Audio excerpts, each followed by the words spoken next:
Tennessee basketball, ladies and gentlemen, has lost at Vandy 76-75. Vanderbilt has stormed the court.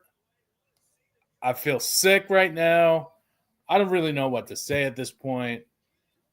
Another road loss. Very concerning. Do we need to reevaluate how we're doing this season? We thought we were a number one team. We didn't get there eventually, but really, not that great of a performance from our from our team defensively. Usually we don't have to worry about defense. We're concerned about offense, but damn, bunch of players on Vandy going off.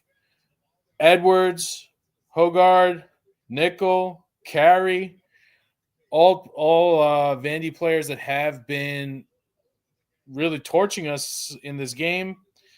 If we go through the stats, we shot the ball better, guys. 48% from field goal, 47% from three, 80% from the free throw stripe, except for that last fucking free throw by our boy Chaz, who didn't let us force overtime.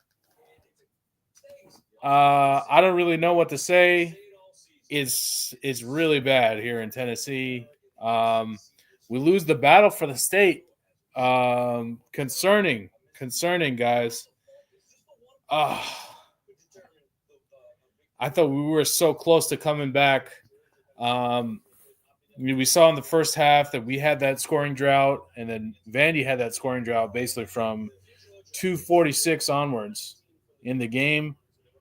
I remember it was 66-76, and we end up losing 75-76. So 9 unanswered to cut it to a 1-point game. But does that really fucking matter when we lose, right? What's the difference between losing it by 1 and losing by 10? Not that much. I see we got 9 of us in the chat right now. People logging in from Twitter and from X and maybe from Facebook as well. Welcome to the show. Vandy's first win versus ranked opponents since 2023 when they beat Kentucky.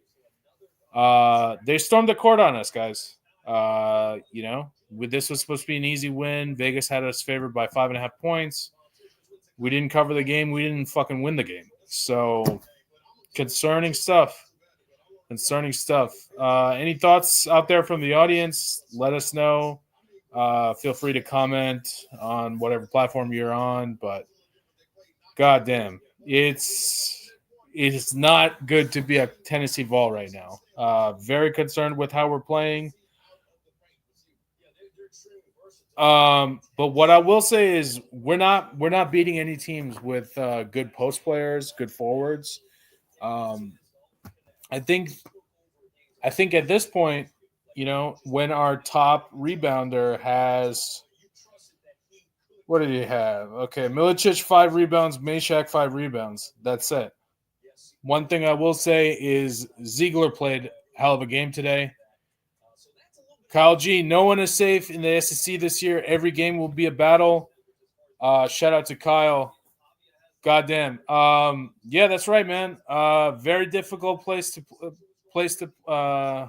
be, man, in the SEC. I think we got, 5 teams in the top 15. I'm sure we'll go down in rankings now to out of the top 10, but very concerning stuff, man. So I think that it's going to take a bunch of resolve to change things up. Really, we saw Kentucky lose on the home court. I'm just watching SEC Network right now, and I see Bama raining threes. Tennessee lost today. Auburn almost lost to Georgia at Georgia. That was the game right before it. I was like, holy shit, is Georgia actually going to win the game? Missed tip in to send it to OT. Missed free throw from fucking Chaz, man. He could have sent us to OT. That would have been great. Really, Chaz came back, right? It wasn't a single-digit performance from Chaz Lanier today. He had 17 points, a lot of them coming late, a couple clutch threes, but we don't have the closer right now. Chaz is not a closer like Dalton Connect was. So, really concerning. What's up, Josh? Hey, Naveen, what's up, man? How you doing? What's going on? Yeah, we got about 14 people going live. Kyle G came in and said no one is safe in the SEC this year. Every game is a battle. I got to tell you, man, I'm concerned with Road Rick. Yeah, he's turned into Josh Heupel on the road, man. Not you, Josh Ricker, Rick Barnes. No, I know. That's what I'm saying. He's turned in. Sorry, he's turned into Josh Heupel on the road almost, man. It's almost like we can't win outside of Knoxville, man, out of the Food City Center. Yeah, man. I was just discussing with the guys out there that it's all coming down to last game, last place in all of the SEC. I thought Auburn was going to demolish Georgia, didn't happen. I thought Kentucky would keep up with Bama at home. They should win at home versus Bama, but that didn't happen.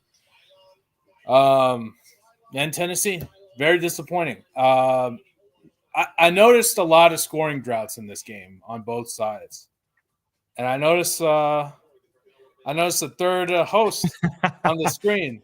JD, what's up? Hey, what's up, come JD? here, man. JD, you here, buddy? Hey, you want to talk about what happened in the game? Go ahead and tell them what you thought about the basketball game. Did you want to be on camera? Tell them. Good or bad? Good or bad? What was your takeaways? Yeah, bad. Yeah, for sure. Got a little tear action still here. Bless his heart. It's a hard day when you lose to Vanderbilt in the Ricker House, man. To be honest with you. I heard some sounds I haven't heard upstairs in a while after my man had to go figure it out after that. I mean, it was gut wrenching for all of us. Bless his heart. Yeah, man. Unfortunately, we learn these lessons at a young age as Tennessee fans, and it builds character. Yeah, and another thing is it's never easy. It's never easy being a Tennessee fan. So we go bye JD. Man, it's tough. You can lose at any point in the game. Yeah, real quick, JD. He played his very first basketball game of all time today in his 8U league here in North Carolina. They also took an L today. They lost 26-19. Tough game, but JD scored 11 points of the 19. Yeah. So he put up a valiant effort, bless his heart. But not been a good basketball day for us today. So yeah. It's a cruel sport, and it's a game of runs, man. You could. Yeah, we had a nice run there at the end of the game, and then you put Chaz Lanier on the line. We got a nice SEC whistle. In my mind, that was a little. That was not a foul, man. Nah, that was not a foul. The SEC looked like they were trying to give Tennessee the assist there, and they put them on the line to shoot too. Let me just go ahead and put this out here too, man. I don't know if you've mentioned this. I know we've been live here for a little under 10 minutes. I just hopped on. Chaz Lanier can't even lace Dalton Connect's shoelaces, so I don't want to hear any more comparisons between the two of them.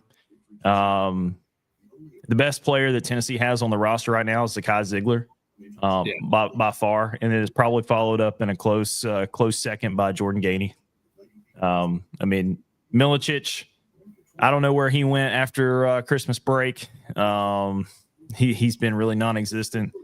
He did have a couple easy bunnies there toward the end of the game where defenders were just kind of peeling off of him because they were concerned for that little lob pass from Ziegler to Okpara.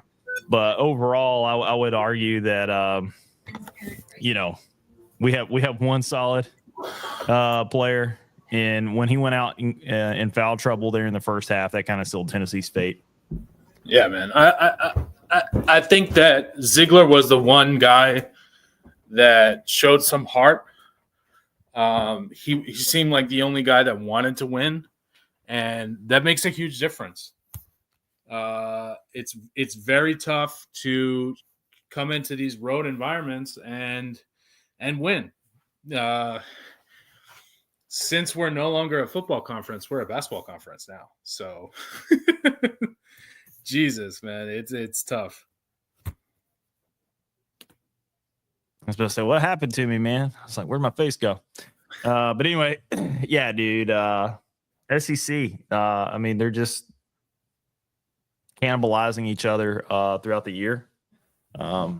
It's not been an easy league for anybody, as Kyle kind of commented earlier. So, yeah, man, I do see we got some listeners out there. Please feel free to drop in the chat.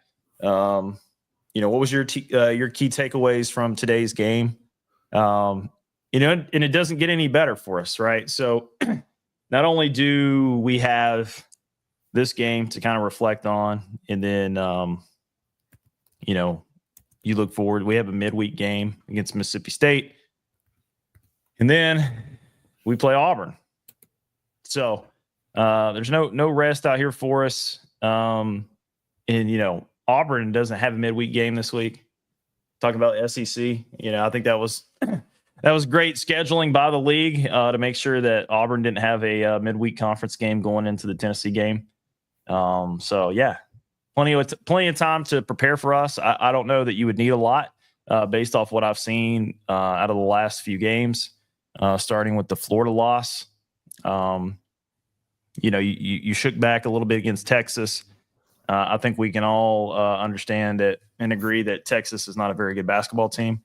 But then, we laid the hammer down on Georgia. Georgia almost got the job done against Auburn today, but it wasn't to be. So Auburn took a 2-point win against the Bulldogs. But if you took Georgia to cover, you made some money. So shout out to all you that listened to our analysis on that during our last show. So, Naveen, man, where does Tennessee go from here? Obviously going into the Mississippi State game this weekend. We got to go to the transfer portal. I don't want to get dark here, but I said it earlier. Chaz Lanier is not a scorer. Chaz Lanier is not a closer. He's a scorer. Right. So he can get you 15. He can get you 20. He's averaging 18 points. He scored 17 today, but it's not down the stretch when it matters. It's usually like garbage time. Milicic, I was really happy earlier in the season because he was finally getting these rebound performances that we were expecting out of a big. Now he can't rebound more than 5 rebounds a game. It's fucking what's Judas's name again? Judas Iscariot, or he's talking about Adu? Adu.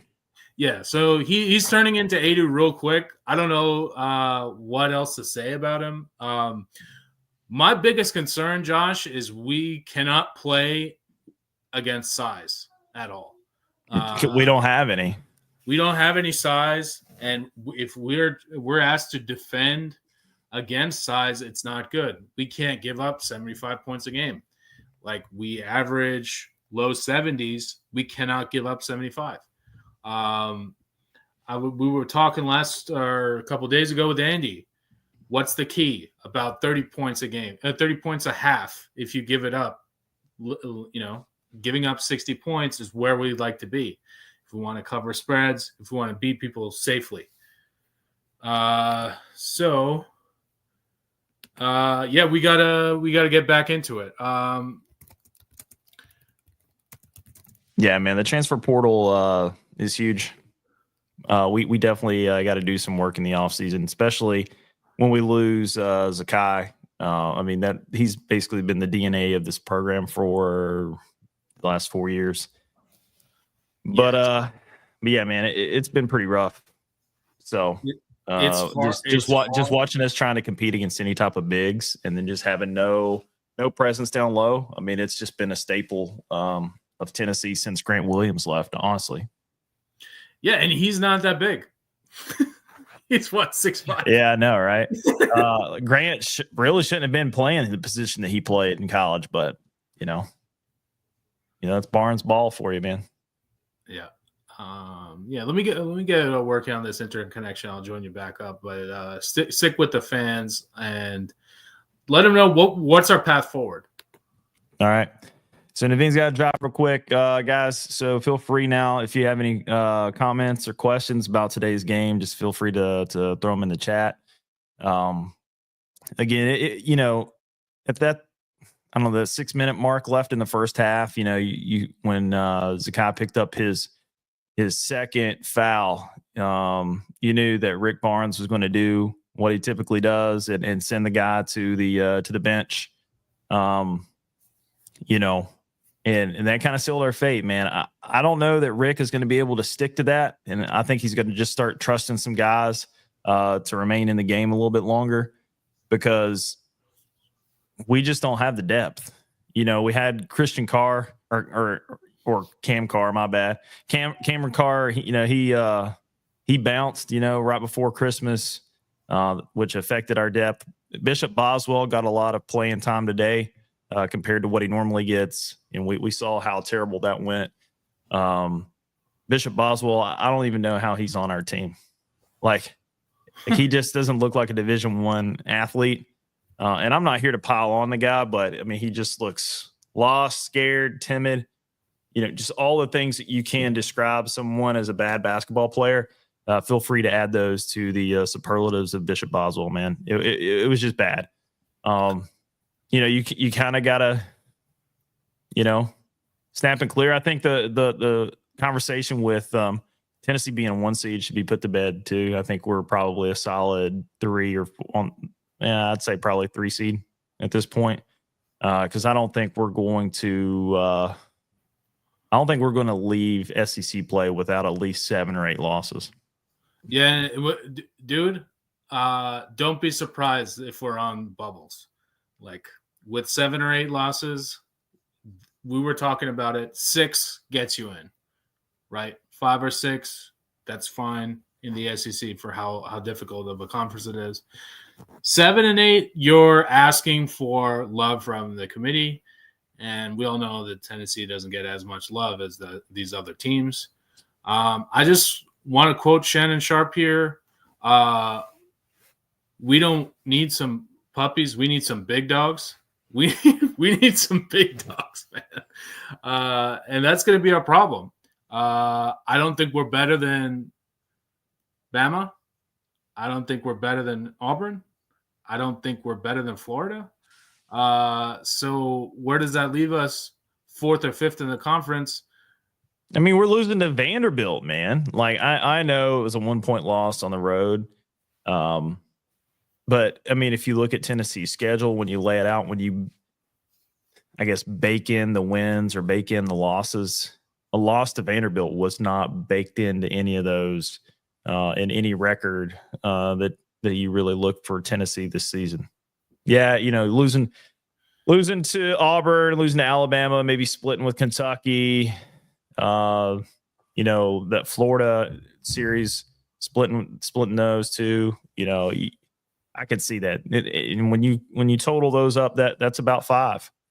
But when you're dropping, these games against unranked opponents on the road, which you have absolutely no business losing, then that's where you put yourself in trouble when it comes to seeding and even selection. I wouldn't be surprised if Tennessee's in a situation where they got to win the SEC. Yeah, they're gonna have to do that. And I just want to say that we probably have the worst depth of the serious teams in the SEC. We probably also have the worst depth of big men of the serious teams in the SEC.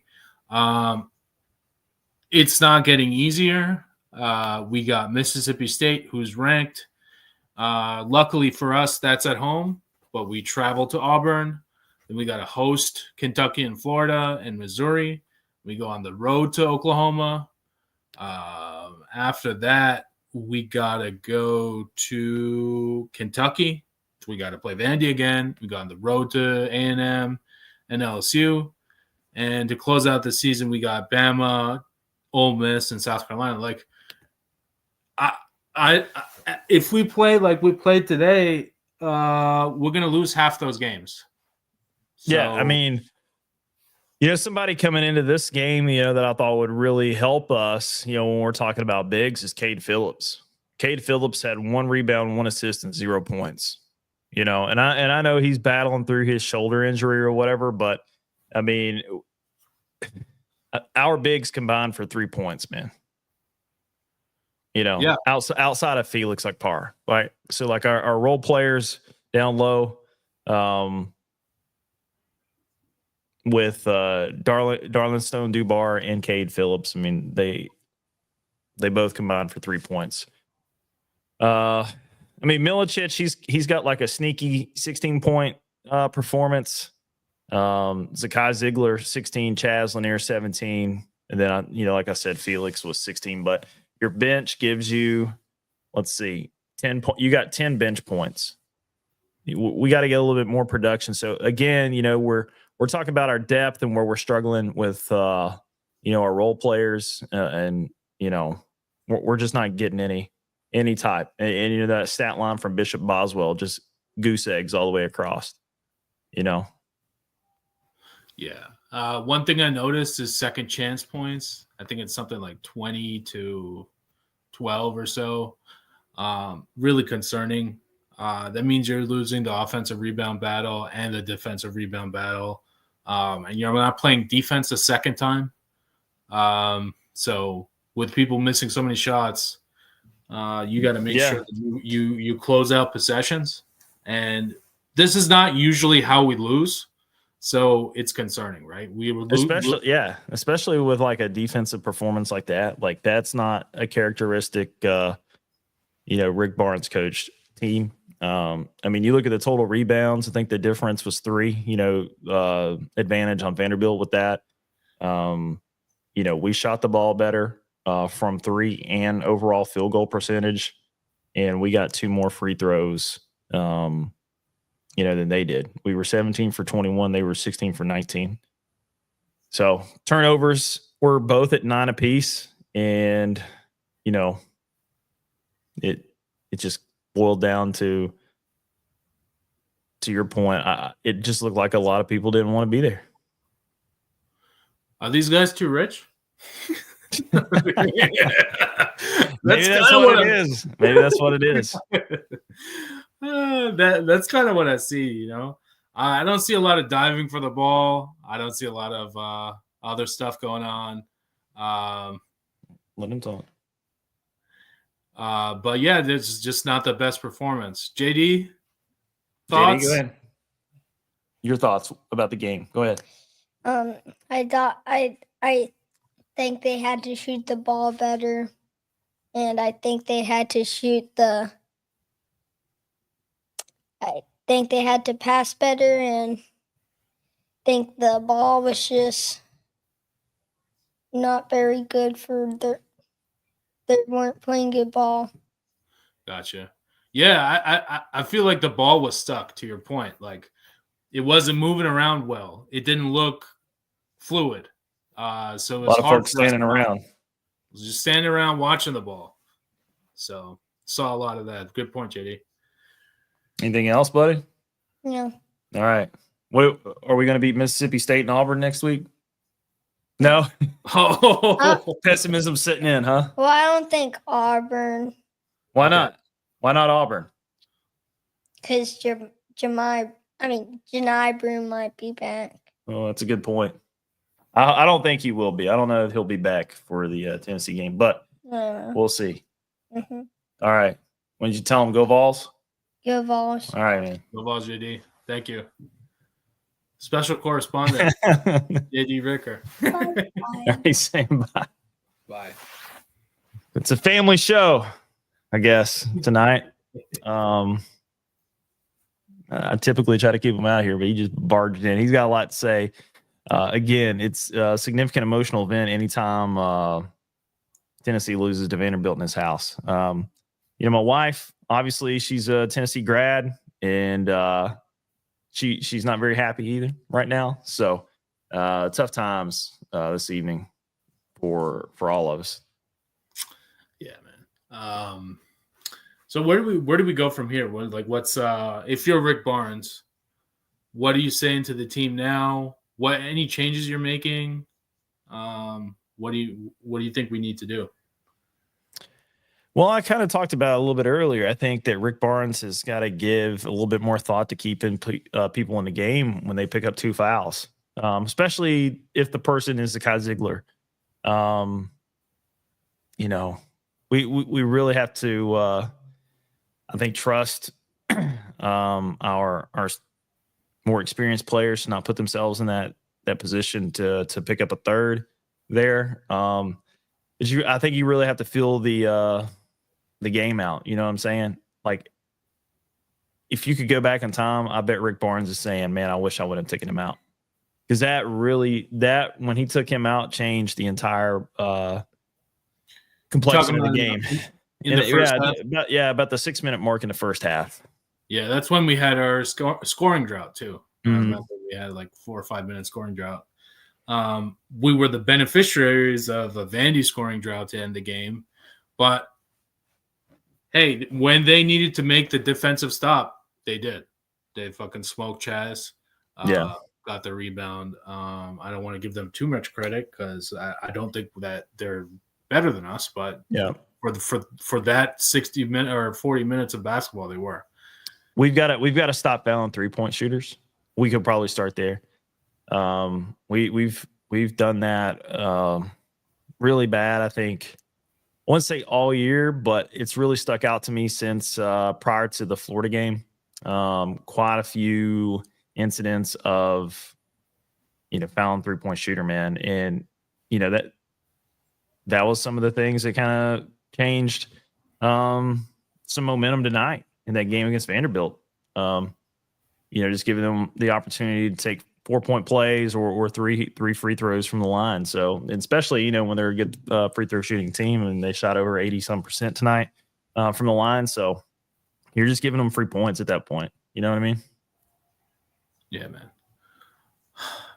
Tough to find the clouds or the silver lining through the clouds in this one.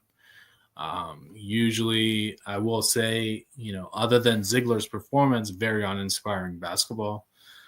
Really nothing from Meshack. Milicic had 16 points.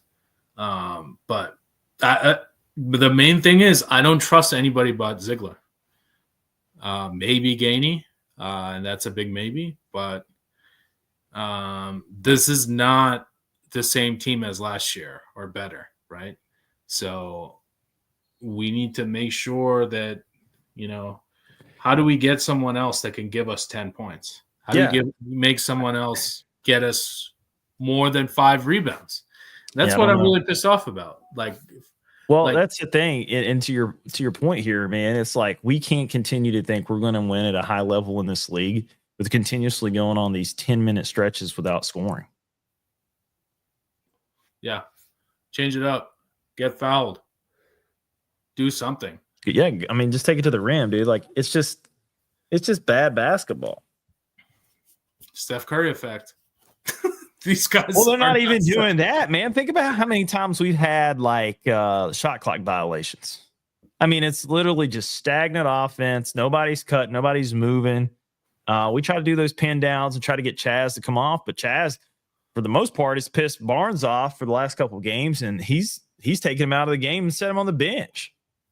And so it's like if Chaz isn't in the game and they don't have a deliberate called play for him, or they're running some of that floppy stuff or trying to get people off some of those cuts and those pin downs, like they're really just standing around, or they're trying to do that little lob to Akpara. Yeah. what was successful is when Ziegler was penetrating, but there's only so many times I guess you get that opportunity during the game. Yeah, especially when you're his size. Yeah. Not taking anything away from the guy, you know what I'm saying? He's a dog. He's a certified dog. But I mean, there's only so much, you can do when you're 5'9". Yeah. Damn. I didn't realize he's I thought it was like 5'11", but fuck, 5'9". Yeah, I mean, fall Twitter's going pretty hard to paint on Chaz Lanier.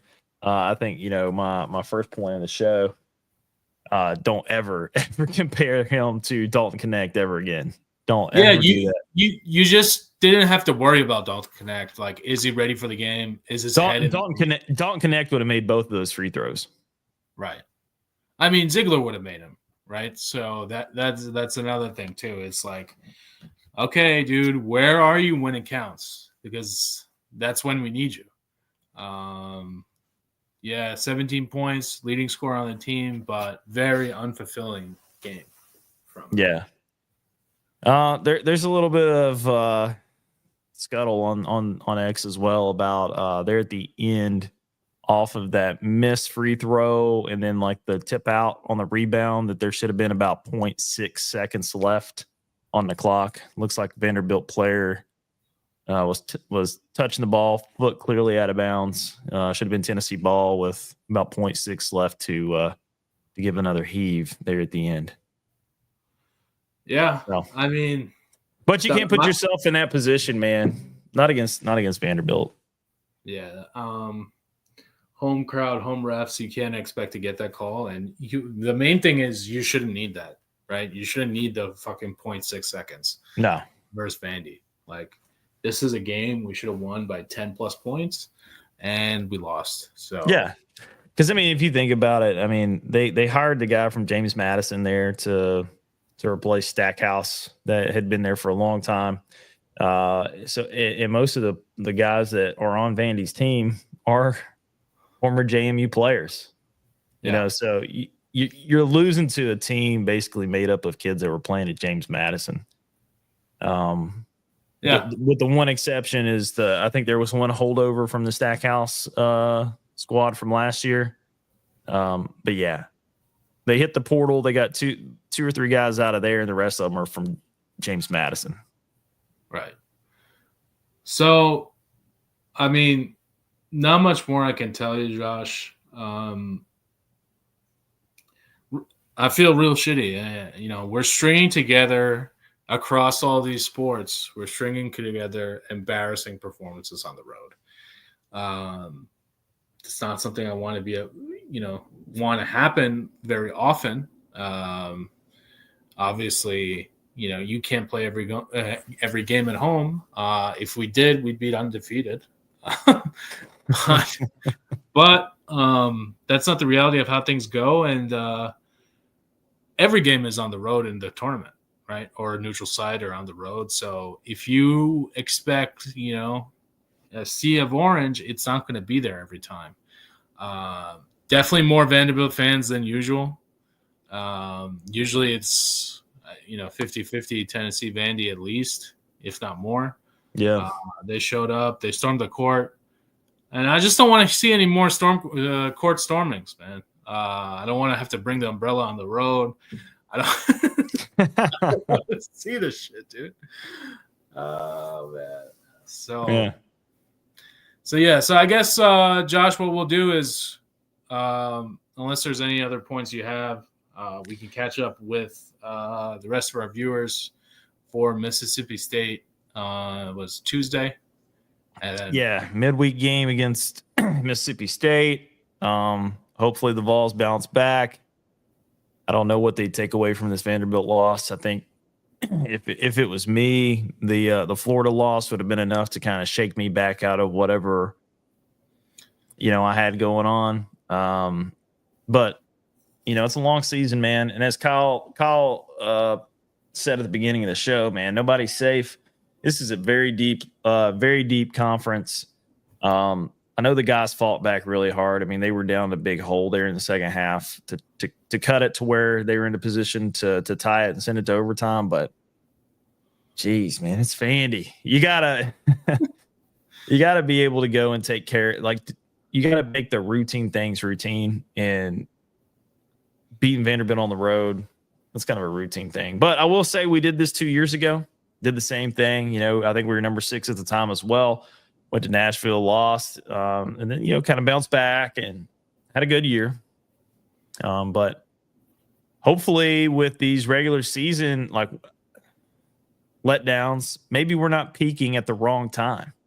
So, I'm going to try to bring this all the way back around to make some positivity here. Maybe we start peaking in March. I mean, yeah, there's I think we can call January a flop. So yeah, February, so far, March. 2025 has not been kind to the Vols so far. So, but anyway, we got a matchup with the Bulldogs Tuesday night. Then we go to Auburn to face the beloved former Tennessee coach Bruce Pearl and his Tigers, who will definitely be ready for us. So I appreciate all the guys that tuned in tonight to watch us. We'll do a reaction show on Tuesday night after the Mississippi State game. We'll try to hit you with a pod. With the pod, we'll talk about some NFL playoff results, give you some best bets, and look forward to the matchup against Auburn. Hopefully we'll have the whole crew, all 3 of us, me, Naveen, and Andy.